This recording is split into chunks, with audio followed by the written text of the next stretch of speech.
What is up, YouTube? Hey, it's Phil again, and we're going to be reviewing 11/22/63 by Stephen King. It's a great book. I loved it. I finished it a couple days ago, and I wish that it was longer. It's how many pages? In the neighborhood of 800 some pages. I wish that it was a 1,600 page book, because this was just a phenomenal read. I loved it all the way through. I'm not a big fan of like romance stories, but there's a love story in the midst of, you know, what's going on in the book. And I mean, I'm not the kind of a guy that cries a lot, but you'll get that if you've read the book or know what's going on in the book. But I'm not a guy that cries a whole lot, honestly. And I mean, this book, like, there was a couple times where I was like, my eyes are wet, you know, like, I feel like I'm about to cry, you know, because it's really touching, the love story between Jake and Sadie, or George and Sadie. The plot is really well written. Stephen King did a fabulous job researching this book. It's historical fiction, obviously, but all of the historical facts are like in here, you know what I mean, about JFK's assassination. Like, he had to do a busload of, you know, research in order to write this puppy.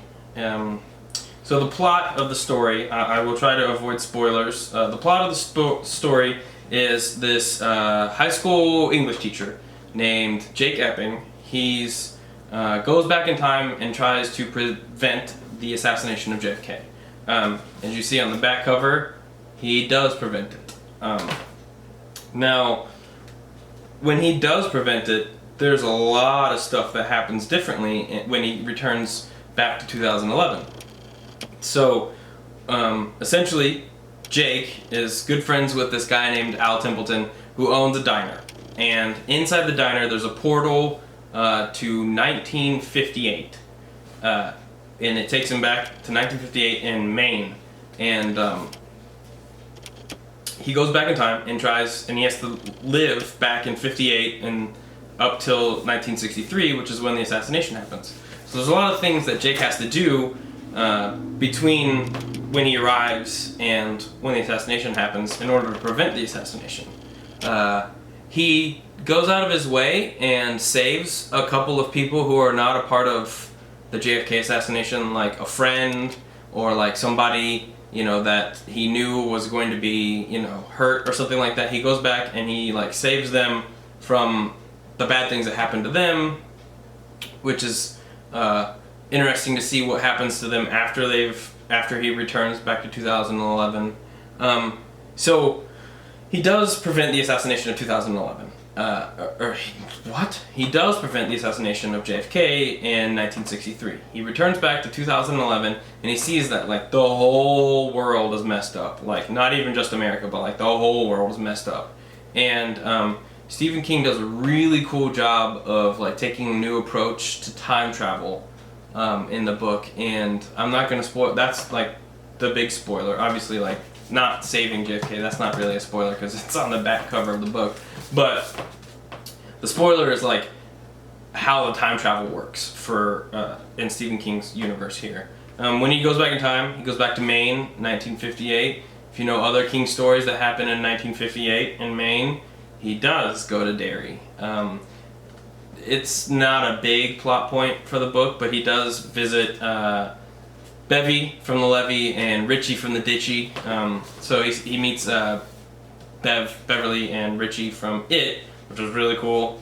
He's in Derry for a little while. And if you've watched the movie or like the miniseries, they cut that part out. And there's things in the miniseries that they put in that aren't in the book.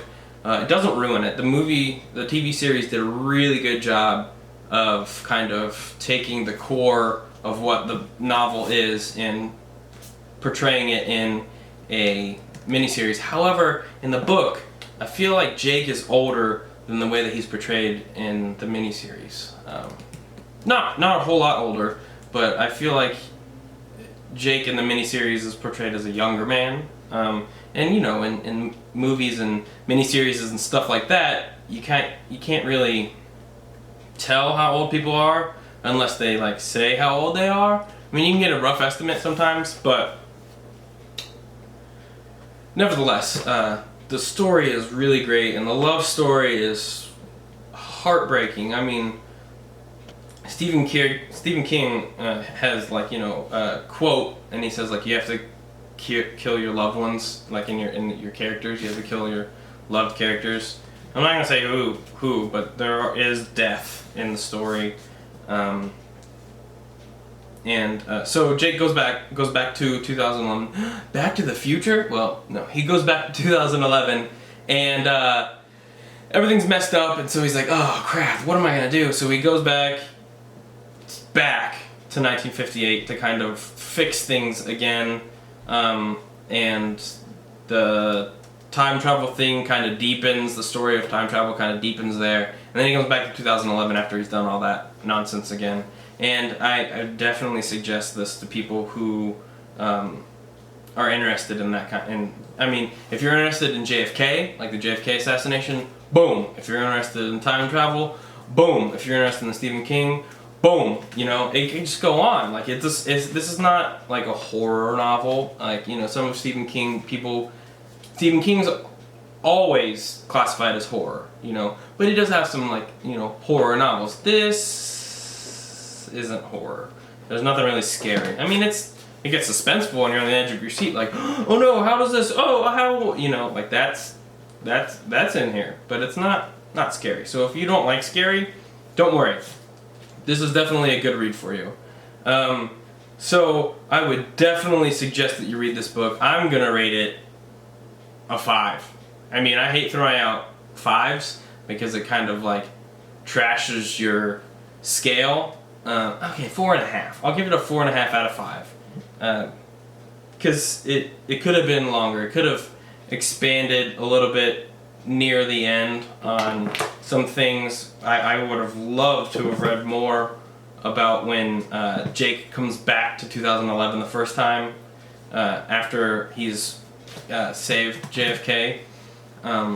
It kind of like, it doesn't gloss over that, but it definitely doesn't take nearly as long talking about as he does talking about Darien 58. So I'll give him a 4 out of 5. Definitely would suggest that you read this book. Fabulous. You'll fall in love with it. It's great. So I've finished Stephen King. I finished 11/22/63. I'm near the end of The Fireman. You can see here's my little bookmark here. I'm near the end. Only got a couple hundred pages left. I'm currently reading End of Watch. I'll probably finish this puppy tomorrow because it's not very big, and it reads fast. I just picked up The Passage from the library because one of my friends who will be on the channel eventually talking about stuff, he suggested it to me, and my brother's reading this book now, so my brother and I will do a review, kind of like discuss about The Passage on vacation. So that's gonna be my vacation video that you guys get to watch. That'll be fun. He's a character. My brother, yeah, he's a character. So look forward to that. I will film the review for Fireman and End of Watch before I film The Passage, but The Passage might get published before The Fireman or End of Watch. I'll probably post one of those before The Passage, but The Passage will probably happen before the other two both happen, if that makes sense. And that's only just because, you know, it's a collab video with my brother, and I don't want to have him sitting around waiting for, you know, 2 weeks waiting for this video to pop up on, you know, YouTube and Facebook and stuff. So those are some things you can look forward to. I will get to these 3, but it's like not even halfway into the second week of July, and I've finished 11/22/63, almost finished The Fireman. I'll have finished End of Watch by tomorrow, so I'm halfway done with my July book haul. And I know people do like book hauls, like these are the books that I just bought, you know, and then they have TBRs and stuff like that. Like TBR does not work for me. I can't just like, oh, these are the books that I'm gonna read. Because once I pick up a book, like, and I finish it, then it's like, well, what do I want to read now? And then if I have a TBR, it's like, well, you have to read this one. It's like, no, I don't want to read that one right now. So my book haul is essentially my monthly TBR, and I'm not going to do it in any specific order. I mean, as you can see, I started off with my 3 books of King and Hill. You know, I will get to these. Who knows which order they're going to happen in. But, you know, I did pump in the passage right there in the middle of July. So just wait and see what happens with that. Thanks for watching the video. If you like what you've seen, you know, subscribe and you get to be able to watch some more review videos, some discussion videos. I'll probably take you on a tour of my library, the one here, and I'll take you to my local library. Ooh, I also gotta take you to Friends of the Library, which is a really cool place, which I hope you guys have. And if you don't, that's too bad. But, you know, I'll have all kinds of new stuff coming up. So, if you like what you see, give it a like, you know, give me a subscribe. So, until next time, back to the book. Hey, alright, so thanks for sticking around to the end. My corner is not as quiet as it used to be. There's a thing right here on the wall. So I kind of switched over a little bit so that you guys didn't have to have weird things in the frame. But thanks for watching till the end. If you like what you saw, check out some more of my other videos. This one's going to be my newbie booktuber tag video right here. And then down here I'll probably put my a House of Leaves review video with Tanner. If you really liked what you saw with this book video or book review, Tanner brings a whole another element to it that's not just me sitting here talking to you guys. So go check that one out. I know he'll appreciate it. Until next time, you guys are awesome.